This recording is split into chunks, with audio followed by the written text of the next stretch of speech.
Hey, this is Melvin. We're actually on break from the Selling the Couch podcast, but I thought it would be fun just to share some of the most popular episodes as well as some of my most favorite episodes from Selling the Couch. We've had over 200 episodes now, and I know that for me, listening to some of these old episodes, I always pick up something and learn something new. So I hope that you enjoy today's session. Before we do get to today's session, I just wanted you to encourage you to check out the Selling the Couch directory if you haven't had a chance. Basically, the directory makes it easier for us to connect and support one another as we grow our businesses.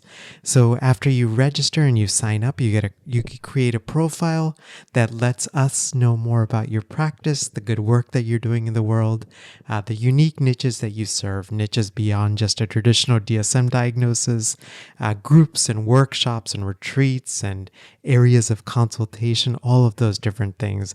And after you fill that out, it's actually way easier than it sounds. But after you fill it out, your practice gets placed on a Google map. That way, fellow couchies can find you in order to cross-refer clients. If they need a consult on a certain area, they can do that as well. One of the things that we actually have been working on that I'm just like really excited about with this recent update is we created a custom cross-refer tool. So if you look on any of these online communities, a lot of times you'll see, hey, I'm looking for, a clinician that lives in this area, that accepts this insurance, that, works with millennials. And so we thought, why not just make it easy and create a tool to do this? So you basically can run just some filters. So you can, ask questions like that, and you click just a number of different things and you get search results, and it makes the process of just cross-referring a lot easier. You can learn more about the directory over at sellingthecouch.com/directory. And please enter the promo code podcast for your first month absolutely free. We'll get right to today's session. Here we go. Hello. Welcome to session 219 of Selling the Couch. I'm actually recording this in mid-December because I wanted to be an overachiever, just kidding, and record a couple of episodes a little bit ahead. Mainly, I actually wanted to record these because I try to get a little bit ahead with podcast episodes just so that I'm not stressing out and getting burnt out. So today's podcast session is an interesting topic and one that I think you'll enjoy. And I titled it, Do I Have to Build My Therapy Practice Before I Launch a Second Income Stream? My guest is Annie Schuessler. Annie's website is rebeltherapist.me. And we're having this just great conversation about this topic. This topic, the idea for this topic was actually started by an email that Annie sent me asking, do you think that's possible? And I know that, Melvin, I know that you've done that, and I was like, I think so, but I think I think it's possible. I mean, I guess I'm living proof, but I also think there's some wisdom and there's some things to have in place. And so this conversation, I think, is just a bunch of insights that we've learned along the way. So we'll tackle a bunch of stuff. Why is it important to have other income streams as a clinician? What are the 3 minimum things that one should have in place before thinking about creating an additional income stream?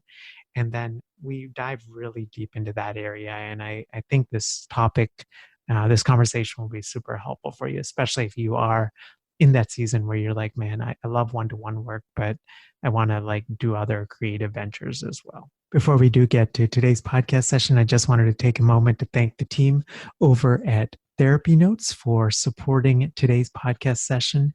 If you guys are looking at electronic health records, I encourage you to give Therapy Notes a try. If you go to sellingthecouch.com/therapy notes, you actually get a 30-day free trial.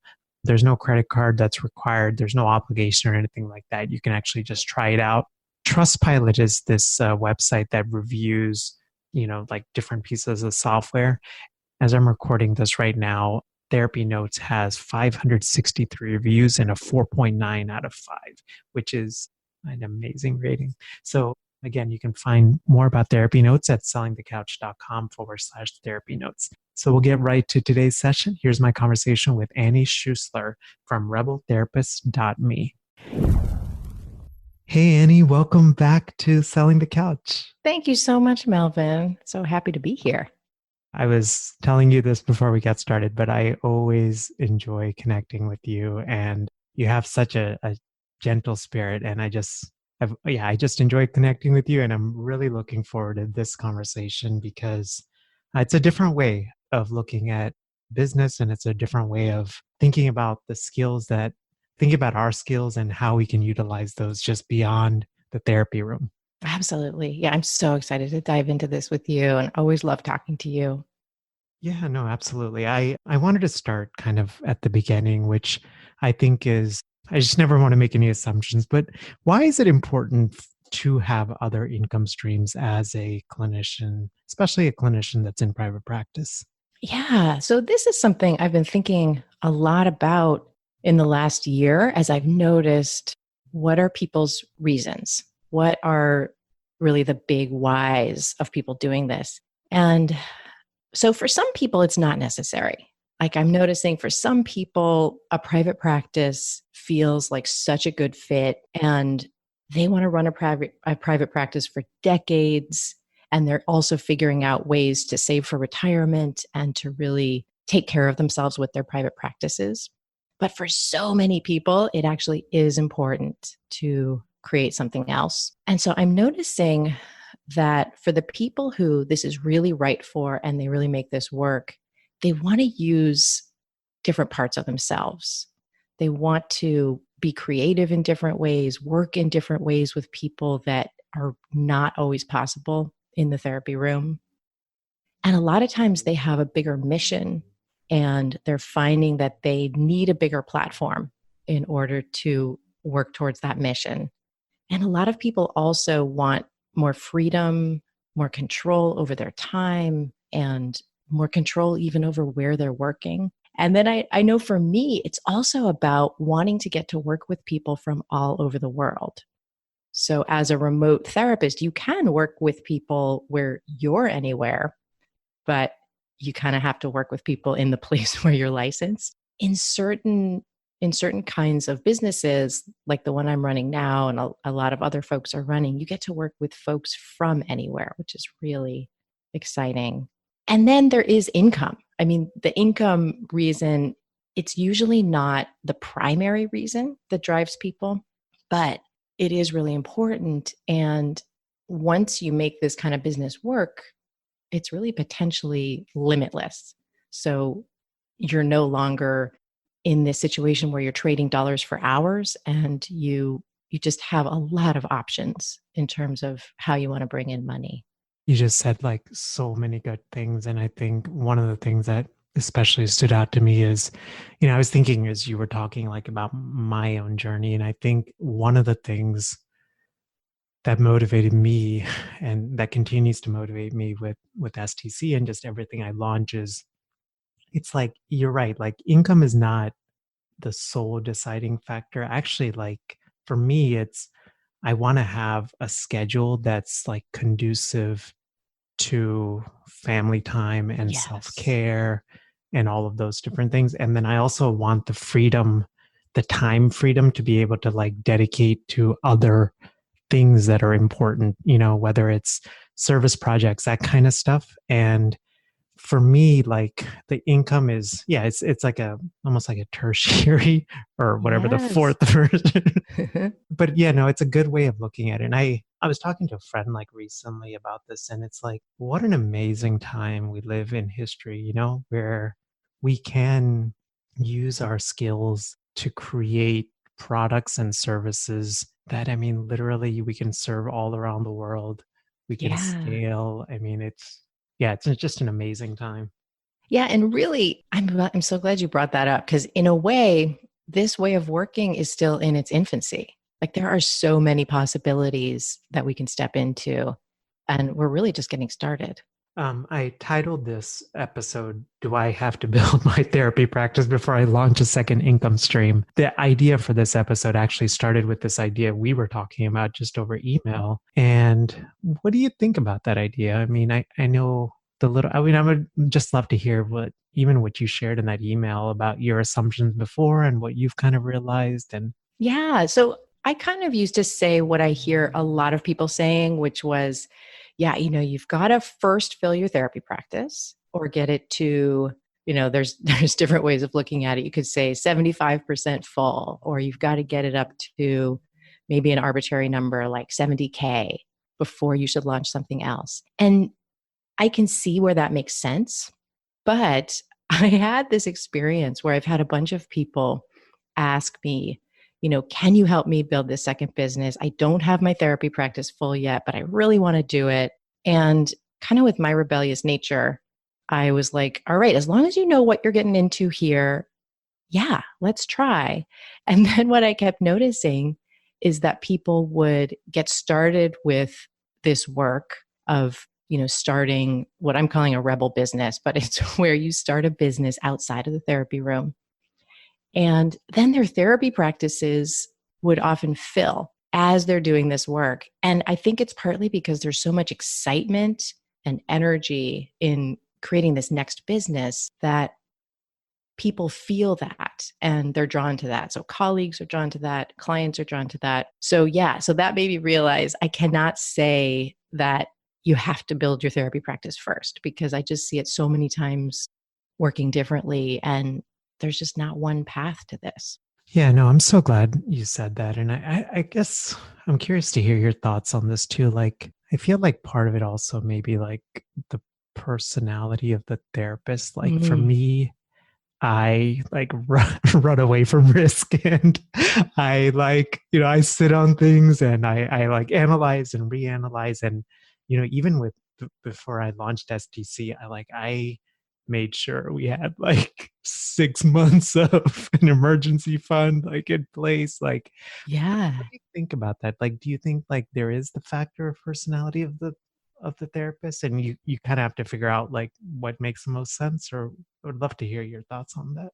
Yeah, I think that's really true, that there is a need to look at, well, where is the money going to come from during Mm, this startup phase? And mm, so, some people are more risk averse and are going to need to make sure that that's very spelled out. And, some people are going to, jump in a little bit sooner.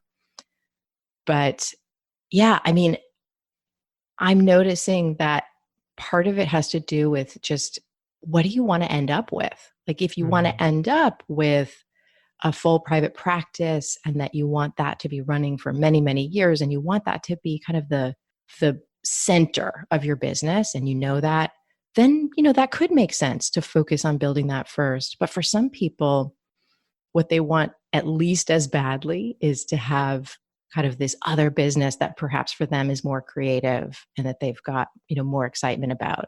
And so I also really believe in following the excitement, like following where your energy is taking you and really taking advantage of that and harnessing it. yeah, I feel like so much of this small business journey is like learning to listen to that, like that Mm, still small voice in our hearts, and yeah. not listening to the voice of fear and doubt and all of those things. Yeah. I wanted to, well, you said one thing, which I was actually thinking also. I think for me, like I love that you said, really good to think about what you want your ideal sort of business to look like, right? Because I feel like sometimes we get into the throes of things and then it's just things are so chaotic. So we're just doing without actually visioning of like, is this actually what I want? I think the other thing I think that's been really helpful for me is, and this is going to be really nerdy really quick, but Oh, good. I literally had like a Google sheet and I made this whole like color coded sheet of like what I wanted my ideal schedule to look like. Yes. And then so like everything from, I know that I do really well when I have like 4 hour blocks of time to do deep concentrated work. So I made Hmm. sure I had a couple of hours or a couple of days of the week where I was doing that. I know that I work really well when like the most one-on-one I can do is like around 3 in a row, Hmm. that after that I need a break. And so it's something I'm aspiring to. Like obviously it's not going to be the reality the first time, but just creating a schedule. And what I've been like doing, especially in the last year and a half, every quarter or so, I created the Google sheet and then I duplicated the sheet and I named one my current schedule and then the other one's my ideal. And I like cross check them every quarter to see if I'm still on that path. That's excellent. I love that. Yeah. Yeah. I have another nerdy thing, Melvin. It's a little bit similar in that I've got, the idea of the zone of genius, Gay Mhm. Hendrix's work. So it's like, I brought this up to someone recently and they said, but I'm not a genius. So it's not about being a genius. It's about getting into the work that you're most uniquely suited to do. So Mm. I have, kind of spelled out what things I'm really best at and where I'm the most engaged in the kind of work that I'm meant to be doing. And I actually track my time with a Toggle app. And then I look at the end of every month at, all right, what percentage of time did I spend in my zone of genius? So, like, that's another way that I'm kind of just like I guess we're nerds, like, just like your system. It's a way of looking at, am I lining up or at least getting closer to working in the way that I'm really wanting to work? What is the app called Toggle, or what is the? Yeah. So it's TOGGL. Oh, Yeah.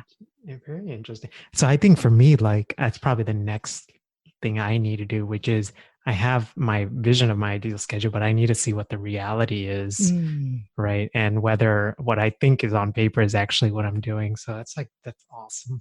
I wanted to shift the focus a little bit, which is what do you think are the three minimum things that one should have in place before thinking about an additional income stream? I know we were starting to talk about this, but like I wanted to kind of narrow that down a little bit more. Hmm.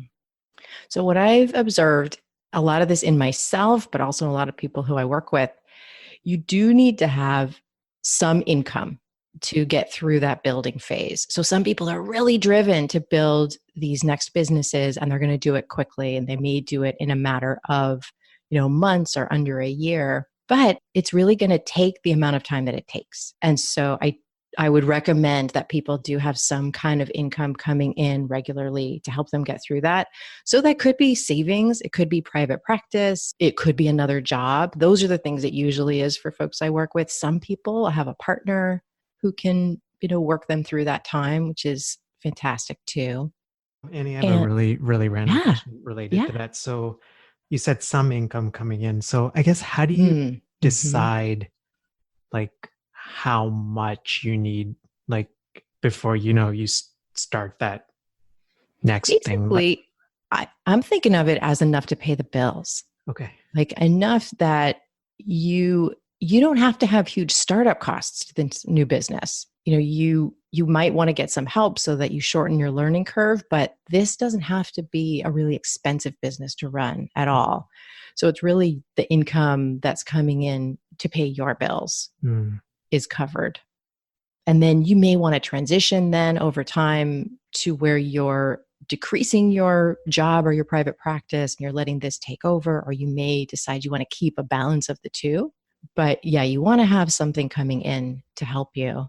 got it. So the first thing, just kind of the minimum thing to have in place is some kind of income. And then what would you say is another thing?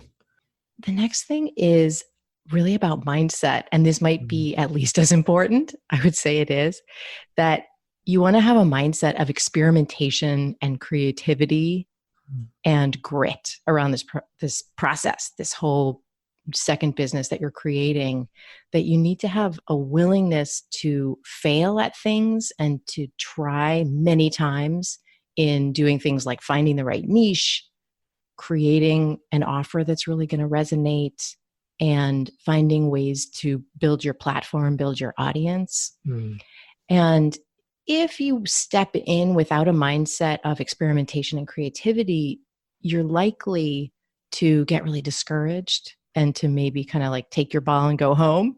And so I just really love to encourage people to look at it like you are going to succeed at this. And it's more about how and when, and just looking mm, at it as, all right, let me see if this first thing works. Let's find out what worked about it, what didn't, and step back in. So that mm. mindset is just super necessary.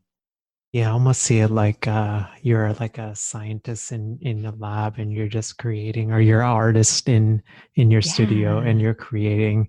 This is something, just being completely honest, I've struggled with, which is when something doesn't work out, I personalize it. And so now Mm-hmm. it's not that the product didn't work out, but it's that I'm a failure, you know, Totally. and I don't know what Yeah. I'm doing. So how do you, and like, I love that idea around mindset and grit, but in your personal experience, how do you overcome that aspect of it?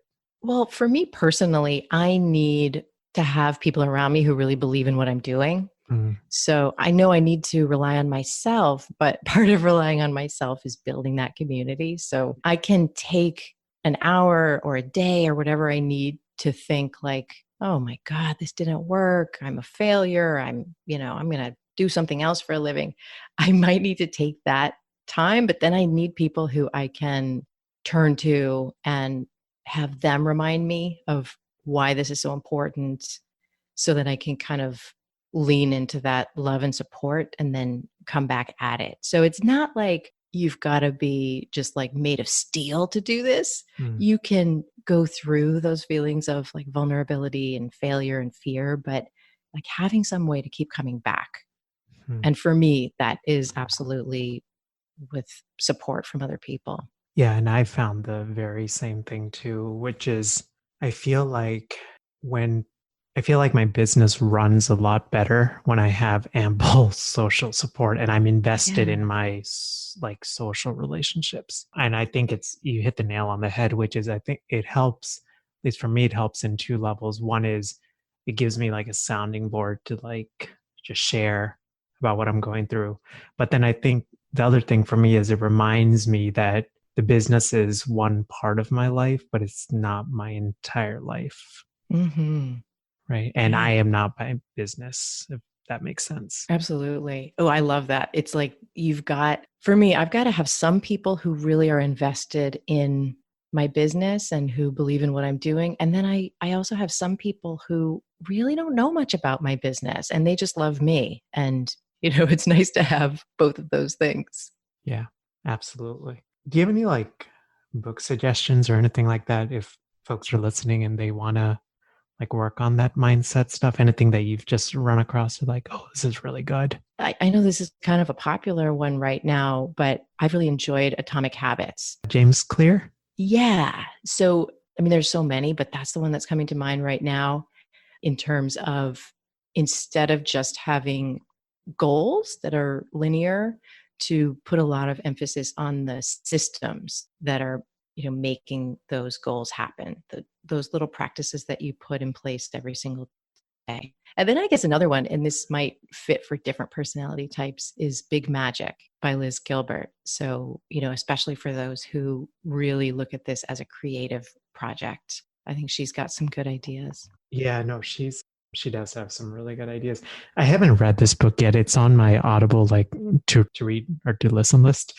The book Grit. Yeah, I think it's Angela Duckworth. Okay. Yeah, I got to read that Yeah, one too. which I haven't read, but I've looked enough reviews and people really seem to like it. Man, it gives me some additional things to start reading. Thank you for Yes. that. So, some income. Second thing is mindset, and then what would you say is the third minimum thing to have in place before creating an additional income stream? Some time.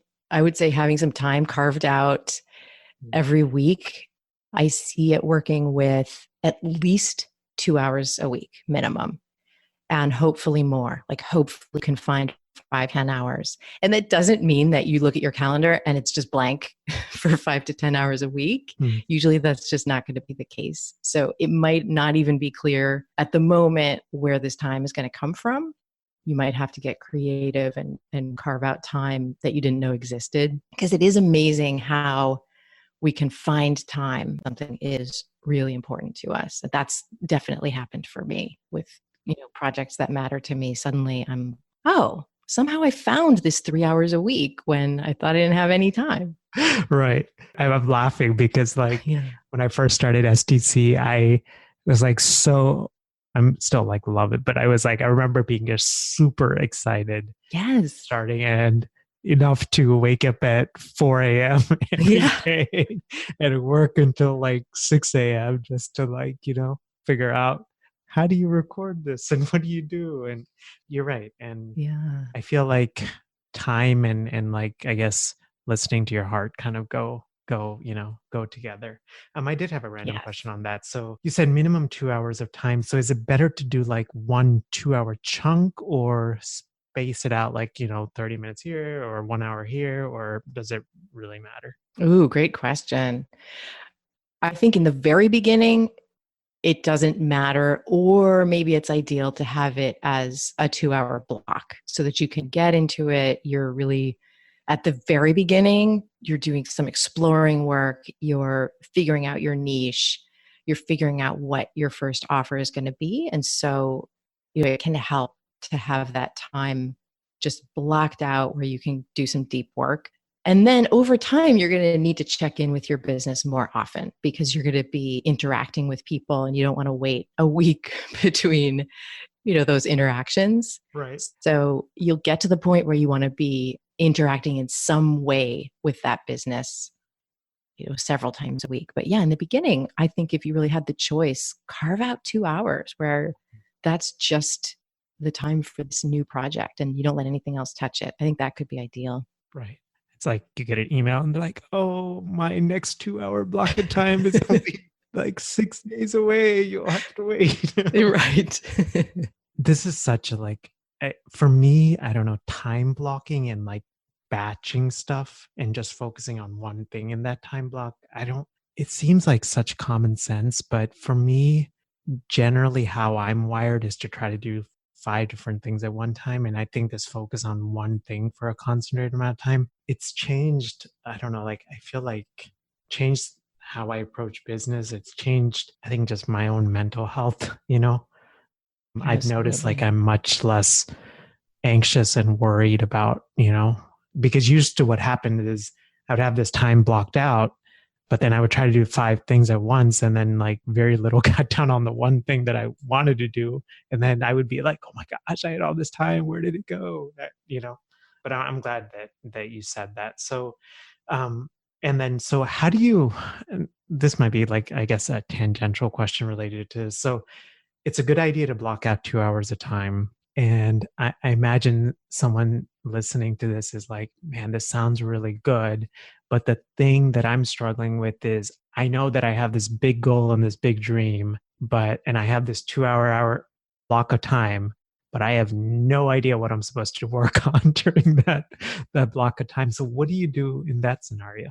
Yeah. So, I mean, that is part of what I have going on in my program. And so that's what we do at the very beginning is exactly people step in and they're like, I love this. I have no idea where to start. And Mm. so where we start is with niche. We start with figuring out who this is for and going really deeply into that question. So it's not just a demographic. It's not just an avatar. It's not just a demographic. It's not just an avatar. It's really looking deeply at who are you creating this for? Mm. Who are the people who you're really driven to help transform their lives? And when you get really clear on that, then I think the offer of, what it is that you're creating for them becomes more clear. So those are the two first things that I would focus on is figuring out who and getting really clear on things like when this person is ready for this transformation, what are the kinds of things that they're saying? What are the kinds of things that they're maybe saying to their best friend and they're not saying to other people? You want to key into those things. And then you want to create a pilot offer that hopefully isn't going to be something huge and elaborate. It's going to be something simple. You want to get started on that. And then when you've got those two things, the rest of building your business is going to get a lot easier and more clear. Yeah, I think such good words of advice. I feel like sometimes at least I know for me, I look at this forest and I'm like, oh my gosh, this feels so overwhelming. And sometimes like Yes. there's so much wisdom in just focusing on like one little tree at a time. Yeah. And if you're trying to figure out, okay, great. And how do I figure out my niche? How do I do this work of exploring? It might be looking at having conversations with some people who you already know Mm. who may not be the first participants of your program, but they may be people who are similar to them, and to do some in-depth interviews, to ask them some questions and have some open-ended conversations. That could be a great first tree in the forest. That's awesome. That way you're getting an idea, you're honing in on the niche and then in a way validating the idea. Yeah. Annie, I wanted to get to this question all about platforms, but I feel like that's going to be another 20-minute question. So maybe I'll table that conversation. But I'm just so grateful for you. I feel like you're doing such beautiful and wonderful work in the world, serving our field. And thank you for this conversation, just helping us to think a little bit differently about what it means to run our businesses and more importantly, why we run them. Thank you so much, Melvin. It's been such a pleasure. How can we learn more about you and especially about the coaching program that you have? So if you head over to rebeltherapist.me, you'll find everything that I've got to offer and some free resources. And then I would love to have you check out my podcast, which is called Rebel Therapist. I will definitely include that in the show notes, which you guys can find over at sellingthecouch.com/session and the number 219. Annie, thank you again for doing this and have a wonderful rest of your day. Thanks so much, Melvin. Bye. Bye.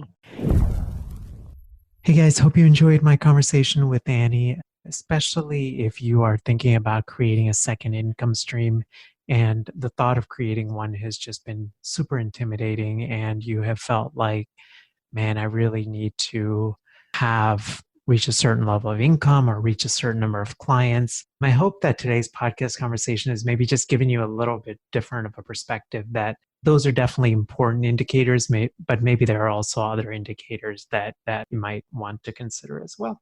I was thinking about kind of the big insight that I took away from this session. And for me, it's been about the importance of mindset. And Annie mentioned this, that, with Selling the Couch, as I record this right now, I've been very fortunate to create 5 different income streams. We're working on a 6th and a 7th one currently, 5 different income streams. And I think one of the things that has been the most helpful in creating each of those income streams has just to have the proper mindset. I alluded to this in the interview, but every time I've had the mindset that this is something that is fun and that's enjoyable and that brings me joy and that allows me to serve well, and that whatever I create, it's ultimately an experiment that I get to co-create with people that are also interested. That sort of mindset has always usually led to things being successful.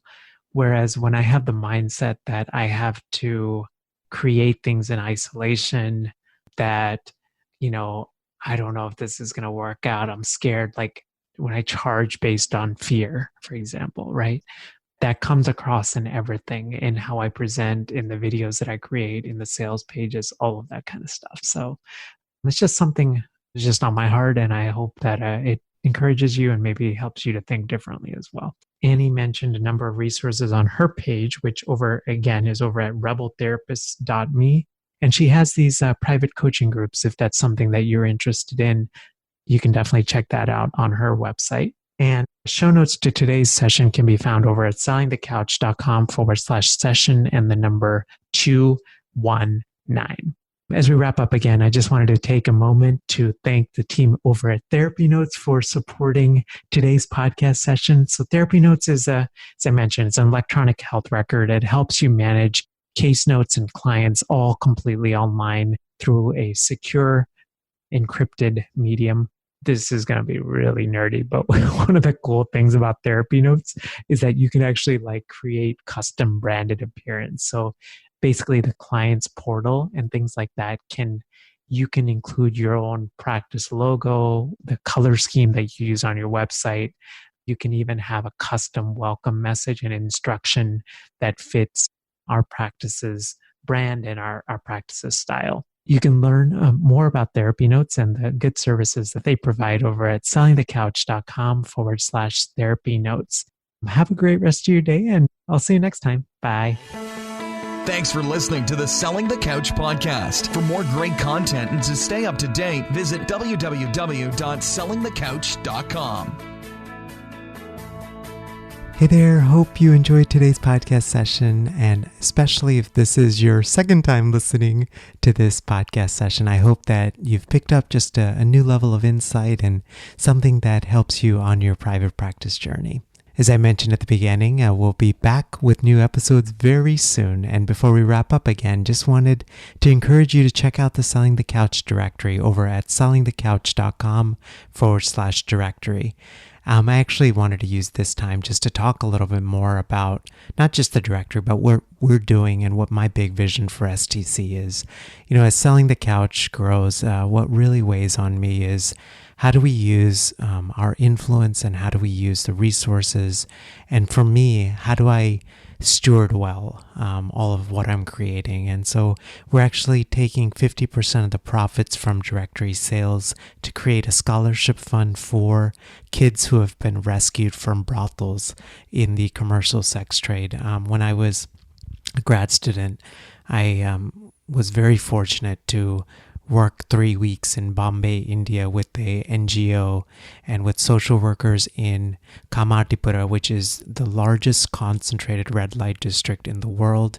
It's the largest red light district in Asia.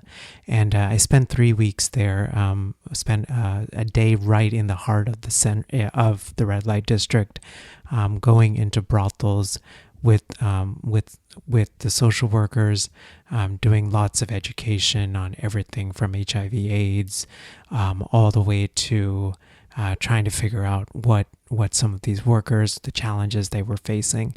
And I spent the majority of my time, about 5 hours away, helping at a school where the kids of these workers were and just to teaching different classes, getting to spend time with them, reading bedtime stories to the little ones. And ever since all of that happened, I just have always felt like, man, if I ever get the chance to do some big things in the world, I want to make sure that everything I create leads to something way bigger than me. And so, and fortunately, Selling the Couch happened, and now the STC directory is happening. And so this is where I'm hoping that, we can dedicate our time and our resources, and I really have some big plans as we go forward with this. Again, you can learn more about the Selling the Couch directory over at sellingthecouch.com/directory. Be sure to enter the promo code podcast to get your first month absolutely free. Have a great rest of your day, and I will see you next time.